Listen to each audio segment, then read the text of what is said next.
দুর্ঘটনায় বাইক আরোহীর মৃত্যুর ঘটনায় ক্ষতিপূরণের দাবিতে 17 ঘন্টা ধরে অবরুদ্ধ হয়ে রইল আসানসোল চিত্তরঞ্জনগামী রাস্তা। এর জেরে ঝাড়খণ্ডের মির্জা এবং অন্যদিকে আসানসোল শহরের জাতীয় সড়ক পর্যন্ত লরির লম্বা লাইন পড়ে যায়। মঙ্গলবার রাত থেকে চলা অবরোধ লাঠিচার্জ করে তুলে দিয়েছে পুলিশ। লাঠির আঘাতে বেশ কয়েকজন আহত হয়েছেন। ঘটনার জেরে ধুন্ধুমার পরিস্থিতি তৈরি হয়। জানা গিয়েছে, মঙ্গলবার রাতে রাস্তার পাশে দাঁড়িয়ে থাকা একটি গাড়ির ধাক্কায় মৃত্যু হয় বাইক আরোহীর। এরপরে উত্তপ্ত হয়ে ওঠে এলাকা। গাড়ির মালিকের থেকে 20 লাখ টাকা ক্ষতিপূরণের দাবিতে রাতভর রাস্তা অবরোধ করেন স্থানীয়রা। বারবার অবরোধ তুলতে বলার পরেও কাজ না হওয়ায় বুধবার দুপুরে লাঠিচার্জ করে অবরোধ তোলে পুলিশ এবং র্যাব।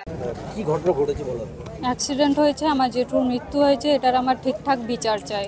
আমার এখানে বিধান তাকে চাই যাতে ঠিকঠাক বিচার করে।